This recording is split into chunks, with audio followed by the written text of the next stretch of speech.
Jadi saya sudah pernah muda seperti Anda semua, dan Anda belum pernah. Boy bisa bebasin berapa? Ya, kita berikan aplaus yang sangat meriah. Berikan senyum paling indah tentunya. Wow, luar biasa, dan sekali lagi terima kasih banyak untuk Bapak Garibaldi Thohir yang sudah memberikan banyak sekali insight-insight. Coba kalau ini ada metaverse yang baru mau rilis, baru mau launch gitu kan, baru mau jualan tanahnya. Waktu itu kita mau beli tanahnya tapi nggak bisa. Bapak Bayu 1, 2, 3. Oke, baik, tanda apresiasi berikutnya akan diberikan kepada Bapak Diota M. Marsudi. Oke, persilakan untuk bisa ke tengah panggung. Dan kita akan berfoto 2 sesi, 1, 2, dan 3. 1, 2, 3. Oke, dan untuk yang terakhir, last but not least, tanda apresiasi akan diberikan kepada Bapak Erastus Raimin. Baik, ini juga akan ada 2 sesi, 1, 2, 3, 1, 2, 3. Oke, dan yang terakhir silakan seluruh narasumber bersama moderator. Kita akan berfoto dulu, berempat di tengah panggung. Boleh kami persilakan. Yang pertama gaya formal dulu, boleh. 1, 2, 3. Yang kedua boleh gaya bebasnya, gaya anak mudanya seperti apa? Oke. 1, 2, 3. Growing as a sustainable producer of fiber and pulp-based products. By 2030, we will achieve net zero carbon emissions in all our land use. Saya mohon maaf tidak dapat hadir secara langsung karena pada saat yang bersamaan Di Indonesia itu kira-kira 60 juta dolar. Seluruhnya Seluruhnya. 60 juta. 60 juta, 1 triliun lah kira-kira, 1 T. Itu bagaimana mereka bisa melakukan hal yang berbeda dalam bisnisnya itu. Nah, kalau kita melihat dan mengesampingkan fullnya pemandangannya sangat luar biasa, subscribernya sudah 650 ribuan. Kalau di PLN itu, dan ini fakta ya, selalu harus menggunakan transmisi dan distribusi PLN. Tapi matahari, kalau yang di bawah tanah ya seperti batu bara, gas, minyak jelas yang punya negara, betul kan? Kalau matahari yang punya siapa? Who owns it? Ya, everyone. Kenapa harus ada disintermediasi buat matahari? Contoh, right? Why can't you put it in all the solar panel directly? Why do you have to disintermediate that? Jadi itu salah satu contoh lah ya. Dan ini pilihan. Jadi ini pilihan untuk first tier city, ada 8 first tier city di Indonesia untuk bisa memilih mau menggunakan energi source yang mana. Jadi ini sebenarnya contoh-contoh ini saya nggak bakal ngomong ke public policy-nya. Kalau public policy nanti ranahnya nanti kita kemana-mana nih. Saya ngomong what can we do today di sini collectively in the very short term. To be sustainable, that means you have zero negative impact. Kesan negatifnya nol. Zero negative impact. Dan untuk Nestle, kita sekarang focusing on our brands. Because Nestle is a collection of many brands. You mentioned Milo, Dan. Milo, Nescafe ya Pak. You missed out Bear brand. So we want to make sure every brand that we sell to the consumers, from upstream to downstream, the impact is nil. So that's again a huge challenge. And we go upstream means the supplier to the supplier of Nestle also needs to be coming on board. So only when we achieve this, sourcing, production, distribution, consumption, and post-consumption, where the impact is nil, then we can say Then we it's have managed to sustainable. deliver sustainability. Oh, jadi di setiap touch points harus sustainable ya Pak. Oke. Wow, oke. Thank you Pak Ganesan. My next question kembali lagi ke Pak Pandu. Untuk ekosistem kendaraan listrik Pak, ini agak panjang ya Pak pertanyaannya. Adalah salah satu yang ingin diwujudkan oleh pemerintah dan itu terlihat dari banyaknya pembangunan proyek baterai penyimpanan energi listrik, dan tentunya kita semua tahu ya baru-baru ini Bapak bertemu dengan The excitement is there, but this is all still a startup. And the interesting part about electric vehicle tuh kita ingin mungkin beda dengan negara-negara lain. Kita mau bisa menguasai dari hulu ke hilir. So all the way from upstream, midstream, downstream, and the reason being is because we have an amazing amount of resources to do this. Nah, jadi memang Of plastic pollution is the straw, and this is not straw anymore. This is paper straw. So tahun 2021 Nestle Indonesia memastikan semua minuman ready to drink kita sedotannya sedotan kertas. We are giving as a product which is sustainable for the environment and good for Indonesia must be better than just the average product. Tangan buat Pak Ganes. Is the capital expenditure spent for sustainability projects, ya Pak. My question is, what are other financial metrics that you can think of, and which metrics should go down to support the long-term project, and which metrics should go up to support that sustainability project? That's the first question. The second question is, talking about electric vehicle consumption, I mean, people are using that, you are expecting people to shift using electrical vehicle. It's not going to be a 1 or 2 year initiative, Pak. Unfortunately, consumer awareness should be built along the way.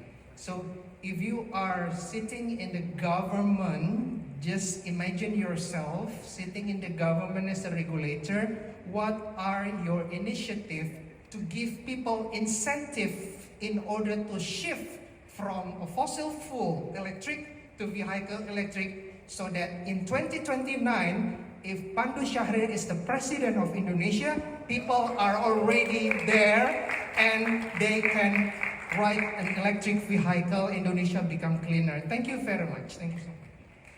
Baik, terima kasih Pak Rambo. Pak Pandu silakan Pak, calon presiden. kalau beliau tadi kan tadi bahasanya apa, hati-hati. Kalau saya biasanya pakai hati. Jadi itu aja mungkin dari sisi jawaban. Tapi kalau dari pertama, outside of capex, what you wanna see in the business plan of companies, how big is the percentage of revenue contribution and EBITDA contribution 5 years, 7 years forward?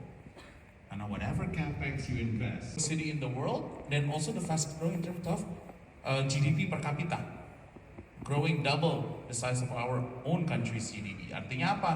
Purchasing power-nya tambah kuat. Jadi market potensinya tambah besar, kan kurang lebih gitu. So the best way to do it is also to get the best technology to come here and give fiscal incentive. Jadi at the end of the day, ya kayak majalah Fortune kan, money talks. You gotta give fiscal incentive buat pembeli dan juga untuk yang berinvestasi ke sana. Ujung-ujungnya itu. Sangat beruntung bisa 2 hari bisa mendengarkan banyak industri leader, karena nanti ya suatu hari insya Allah kalian juga di sini ngomong, ya kan, karena ini Indonesia buat kalian semua. Masalah terbesar pertama hulu ke hilir mas sebenarnya adalah kita sendiri masalahnya. The first time we had that idea of just stop export and create a new market, ributnya bukan main. And I don't believe. Kenapa? Karena kita kebiasaan bisnis di energi mencangkul jual, cangkul jual, without even thinking about what other value add that we can do. So you're seeing it today, even in this, for example, right now paling ribut soal CPO market, ya kan? Tapi what CPO market has done is actually investing di downstream, tambahan ekstra membangun lapangan kerja yang lebih banyak lagi. Dan yang kita lakukan sekarang transisi ke renewable ini, kita juga bukan hanya, saya kasih contoh Toba lah, TBS. Kita bukan hanya ngebuka buat serve Indonesia market. Kita sekarang mulai investasi ke perusahaan luar negeri yang memegang teknologi untuk membuat lebih murah renewable energy. Contoh kayak kita invest di Gogoro, itu perusahaan switching baterai. Kita mau beli teknologi itu sebenarnya. Kita investasi di Sun Energy, itu juga sebenarnya membeli teknologi pengetahuan yang mungkin insya Allah bisa terjadi juga. Banyak sekali nanti perusahaan-perusahaan Indonesia mulai melihat luar negeri sebagai pangsa pasar teknologi. One way to catapult is to know that bahwa walaupun pangsa pasar kita besar sekali Indonesia, it's always that, kita selalu nekenin pangsa pasar Indonesia besar, pangsa pasar Indonesia besar. Don't forget di teknologi kita masih banyak harus belajar dari negara-negara lain.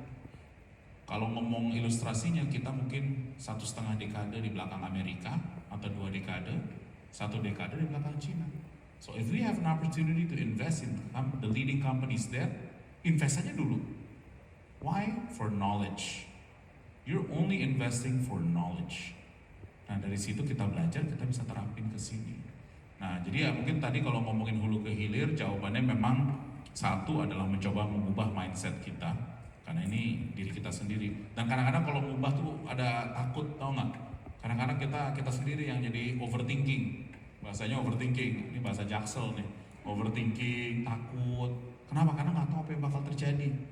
Tapi kalau tidak melakukan apa-apa, something pasti terjadi dan biasanya Anda nggak bisa kontrol. Nah ini dibalik ke mindset. Banyak orang yang kritik kiri kanan untuk suatu perubahan itu ketakutannya lebih karena mindsetnya, gitu loh. But we have to change. Awal pembicaraan, if we don't change, somebody else will change us. So it's time for us to change. Dan saya sangat senang melihat bahwa sekarang di Indonesia kita semakin maju. Jadi ini suatu progres yang menurut saya sih luar biasa.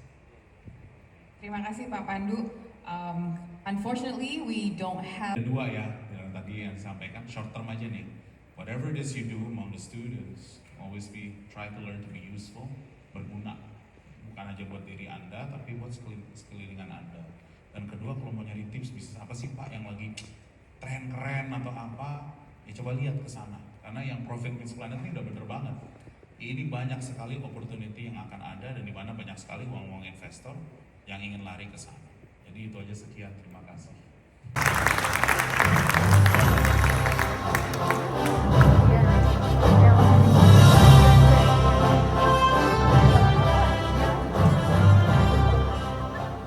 Di house ya, namanya Lewis and Carroll gitu ya.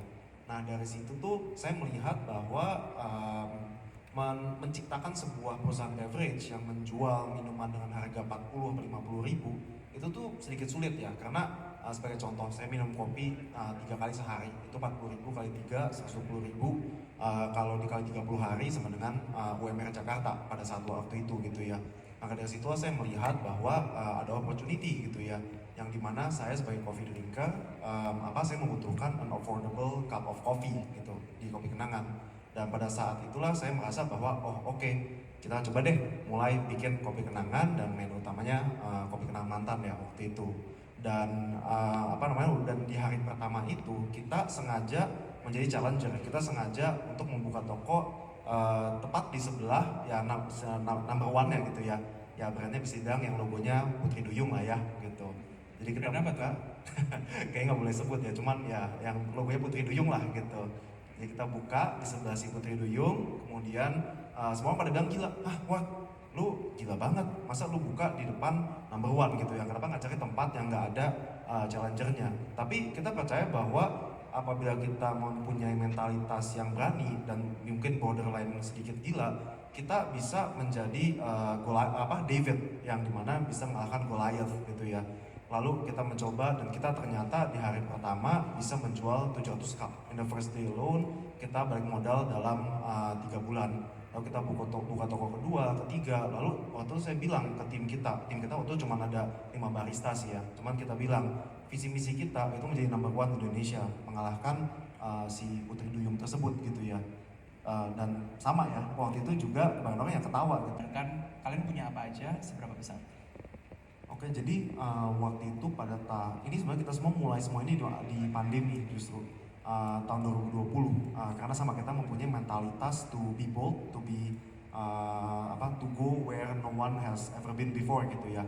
Nah makanya dari situlah kita membuka beberapa brand. Satu namanya Cigo, itu chicken on the go artinya, yang dimana kita dalam setengah tahun kita punya 77 outlet gitu ya. Itu jualnya seperti as the name implies, we are selling fried chicken. Kemudian kita ada Cerita Roti yang dimana kita saat ini sudah menjual sekitar 40.000 roti per hari. Kemudian kita ada Kenangan Manis yang dimana isinya adalah dessert brand. Lalu kita juga ada Kenangan Heritage yang dimana itu adalah our upscale version for coffee shop. Berbuka satu sih di Senayan City. Kemudian kita tentunya ada kopi kenangan hanya untukmu, yang dimana kita dalam 2 bulan launching sudah menjadi the third largest coffee RTD player in the country gitu ya. Jadi itu adalah our web of businesses di mana di bawah naungan namanya Kenangan Brands. Mencari orang untuk running ribuan outlet tersebut. Yang dimana apabila kita melihat misalnya untuk tea house kita dulu ya, kita makanannya juga macam-macam, ada pasta, ada linguine, ada steak dan sebagainya, butuh chef gitu. Sementara kalau Cigo misalnya sebagai contoh itu nggak perlu chef, malahan orang kita training 3 hari udah bisa membuat sebuah porsi Cigo gitu ya, karena kita membuat SOP semuanya yang dimana orang tidak perlu mempunyai skill bisa menjadi punya skill gitu ya. Begitu juga dengan kopi, itu juga sama, kita mencoba untuk membuat sebuah SOP yang dimana even orang baru lulus sekolah aja bisa jadi barista gitu ya. Makanya kita bikin Kenangan Akademi, yang dimana Kenangan Akademi di dalam satu ruko aja itu mencetak 200 barista setiap bulannya. Karena kita membuat sebuah learning and development yang robust, learning and development yang dimana bisa mencetak orang yang punya skill hanya dalam hitungan 1 bulan atau bahkan hitungan minggu gitu. Keren, jadi mereka di training dan upskilling ya di sana. Ya, dan bahkan kita mendapatkan penghargaan juga dari Depnaker karena kita membawa kontribusi gitu ya kepada SDM Indonesia, bukan hanya dalam memberikan pekerjaan tapi upskilling juga gitu ya, karena kan itu kan sesuatu yang memang dicari gitulah oleh pemerintah ya, yang dimana kita ingin memberikan skill. Sebagai contoh misalnya bukan hanya skill membuat kopi atau membuat fried chicken saja, tapi misalnya QA/QC gitu ya, pengetahuan QA/QC atau food safety, food hygiene itu sangat rendah, hampir tidak ada gitu ya bahkan. Makanya kita di dalam sekolah tersebut kita mensekolahkan semua orang supaya mereka bisa mempunyai pengetahuan food hygiene yang baik dan benar. Mungkin kandidat barista tersebut 2 tahun lagi pindah dari Kopi Kenangan, tapi skill itu akan bisa mereka bawa terus selama mereka masih berada dalam hospitality industry. Keren gitu ya, biaya operasionalnya apa segala macam, di mana selama 2 tahun pandemi cabang-cabang kan banyak tidak berfungsi, bahkan banyak bank-bank besar mengurangi jumlah cabang mereka. Nah, dalam case kami mentransform dengan mengubah physical presence yaitu cabang, kami transform menjadi digital. Cost-nya otomatis turun. Nah, kami punya 2 pilihan nih. Apakah kami kantongin dan menjadi bank digital yang profitable di saat itu terjadi, atau pilihan kedua, kami kembalikan ke customer. Kami memilih yang kedua. Kurang lebih gitu. Tadi waktu Pak Chandra bilang, iya deposito 8%, semua penonton langsung buka handphone.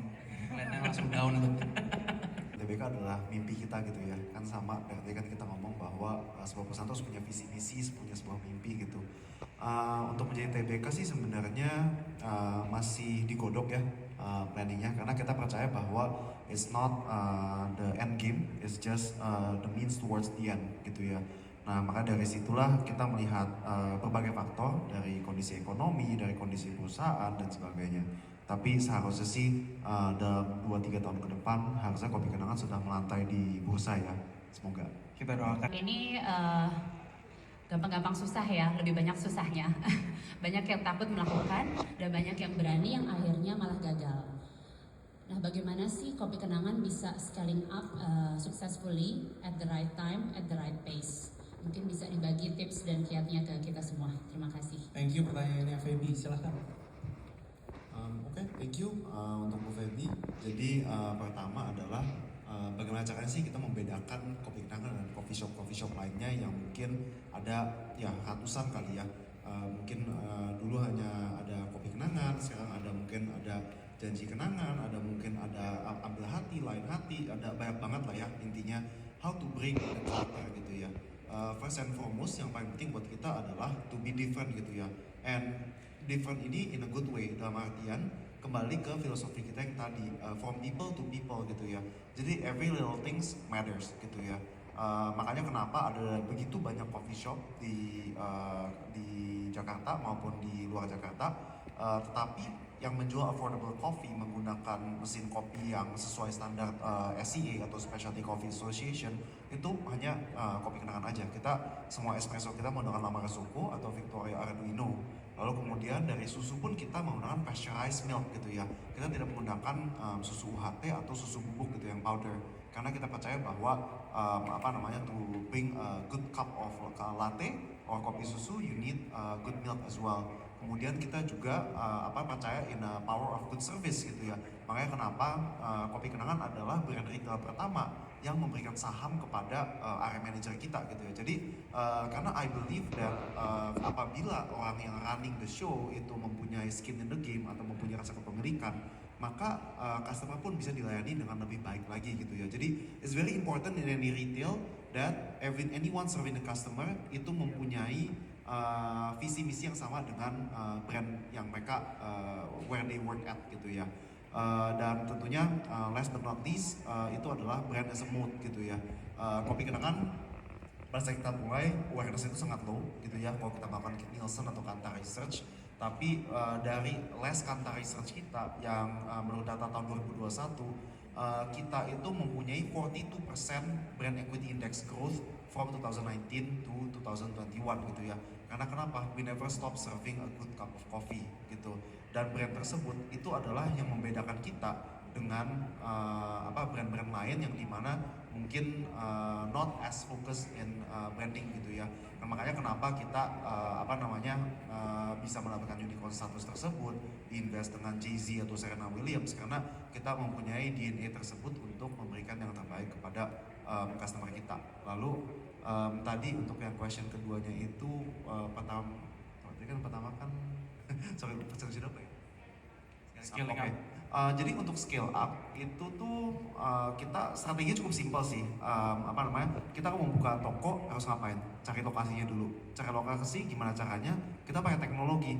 Kita mempunyai teknologi heat map yang dimana kita tahu di mana orang yang beli kopi in any kecamatan gitu ya. Jadi setelah kita tahu di mana ada orang yang emang membeli kopi, kita membuka toko di sana menggunakan teknologi third party, biasa gap map. Yang dimana kita tahu POI atau point of interest itu bisa ATM, bisa mungkin brand Putri Duyung atau mungkin juga KFC dan sebagainya gitu ya. Setelah kita tahu kita membangun di dekat mereka, kita tentunya harus ngapain? Training orangnya dong ya. Nah cara training orangnya gimana? Kita membangun namanya Kenangan Academy yang dimana itu adalah sekolah yang kita harapkan bisa mencetak barista gitu ya atau mencetak good people to serve the industry gitu ya. Dan Kenangan Academy tersebut mencetak 200 barista setiap bulannya yang dimana kompeten in both food hygiene and specialty coffee association knowledge gitu. Setelah kita cetak orangnya, kita harus memastikan dong tokonya itu melakukan SOP dengan baik dan benar. Makanya kita membuat teknologi namanya Mantan Eye di sini. Jadi semua barista di Kopi tuh dicek sama namanya Mantan Eye, memastikan bahwa kita ada 21 checklist. Dulu sih 21 case, sekarang udah ada 30-an yang mereka harus lakukan setiap hari. Apabila kalau enggak mereka belum menjalankan tugasnya gitu ya. Jadi ini SOP checklist. Mantana ini memberikan kita live data everyday, mereka sudah melakukan atau belum, dan apabila mereka belum melakukan, itu akan masuk ke performance review mereka gitu. Jadi there are a lot of steps that we do, very systematic, in order for us to scale up and open at the rate of 1 store per day, and at some point we were even able to open 26 stores in 1 week. Jadi kira-kira kayak gitulah ya. I hope that answer your question. Keren banget nih. Kebebasan berpendapat. Sebuah hal yang positif pastinya, namun tidak bisa dipungkiri bahwa kerap kali kebebasan itu keterusan, bablas, tanpa batas. Kalau teman-teman mungkin dengan media-media besar, raksasa-raksasa grup televisi yang besar-besar, saya udah sampai detik ini hampir 25 tahun. Cuman memang media-media sosial ini udah jalan. Meskipun ini sesuatu hal yang baru yang sama-sama kita masih pelajari, tapi ini menurut kita tantangan. Dan gimana bisa ternyata beli tanah digitalnya bisa? Ya bisa. Kita bekerja sama Visi Gamers, sama Shinta VR. Gimana nanti kalau misalnya mau beli tanahnya? Ini juga pelajaran baru buat aku. Oh, beli di Visi Gamers, nanti Visi Gamers bisa bertransaksi sama Indodax ataupun yang lain-lainnya. Nah ini kan suatu hal yang baru, tapi mungkin saya pertama kali hayo-heho. Cuman anak-anak seumuran Rafathar aja, dia udah mengerti, wah metaverse, wah saya sampai kaget, gila, sehebat ini kok anak-anak yang generasi di bawah kita kok mereka bener-bener lebih tahu gitu. Jadi memang ya ini adalah salah satu langkah kita juga untuk mengapakkan sayap kita untuk memperbesar sayap kita juga gitu sih. Chief Executive Officer e-Fishery yang menjadi penerima penghargaan pertama yang langsung diberikan oleh Bapak William Utomo. Ini adalah momen yang sangat luar biasa sekali dan masih ada banyak nama di tangan saya. Jadi berkenan untuk menyaksikan acara ini. Dan baiklah, untuk menerima penghargaan selanjutnya, marilah kita sambut bersama Bapak Michael Suryaji selaku Co-Founder and Managing Partner AC Ventures. Dan inilah dia Bapak Michael menjadi penerima penghargaan yang kedua dari Fortune Indonesia 40 Under 40. Kepada peserta jika ingin mengabadikan momen ini juga kami persilakan, dan untuk tim dokumentasi juga kami persilakan. Dan untuk menerima penghargaan selanjutnya, marilah kita sambut bersama Bapak Michael Wijaya, Group Chief Executive Officer Sinar Maslan.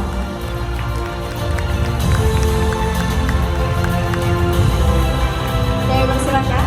Oke, baik, dan untuk menerima penghargaan selanjutnya, marilah kita sambut bersama yaitu Ibu Belinda Tanoko selaku Direktur Utama Sunrise Property.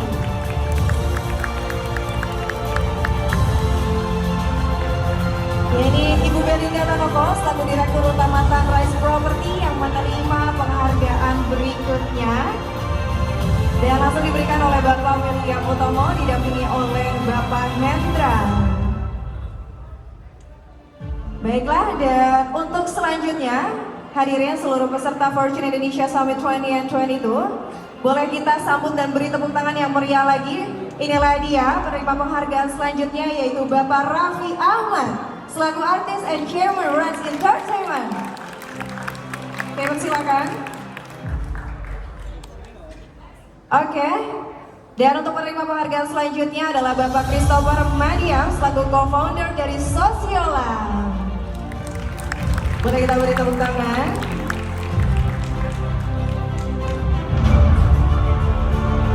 Dan inilah dia Bapak Christopher Madiam selaku co-founder Sosiola.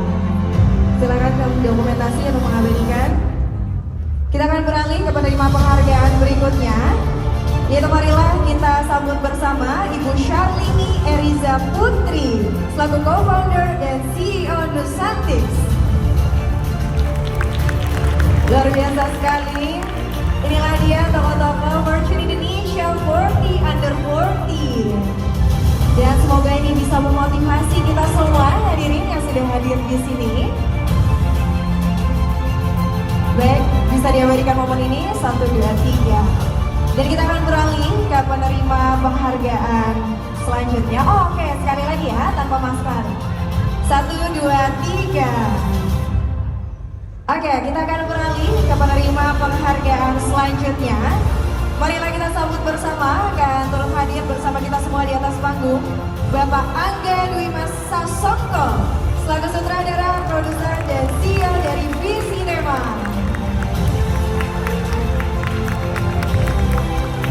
Dan wajah-wajah tokoh yang ada di atas ini juga wajah-wajah yang sangat familiar, yang menjadi agen perubahan dan juga banyak berkontribusi dalam industri di tanah air. Dan ini adalah bentuk apresiasi dari Fortune Indonesia. Dan untuk selanjutnya marilah kita sambut Bapak M. Al-Fatih Timur selaku CEO and founder kitabisa.com.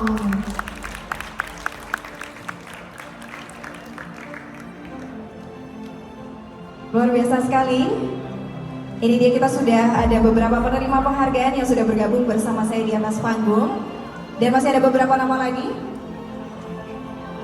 Baik, dan untuk selanjutnya marilah kita sambut bersama Bapak Ernest Sauyana selaku Managing Director and Partner Boston Consulting Group.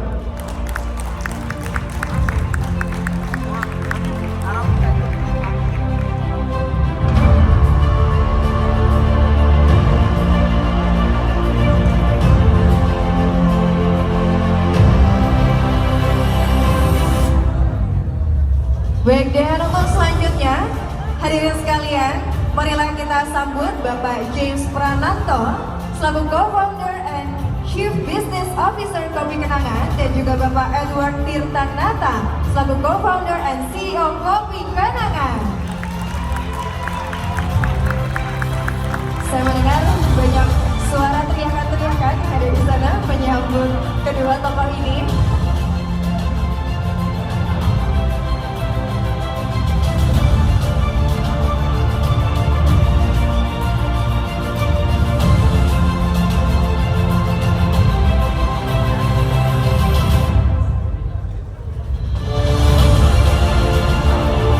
Baiklah, hadirin sekalian, last but not least, marilah kita sambut.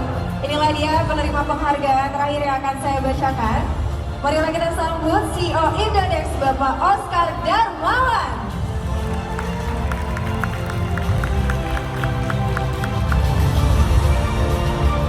Bapak Oscar Darmawan merupakan tokoh Fortune Indonesia 40 Under 40 yang menjadi tokoh terakhir yang akan saya panggilkan ke atas panggung.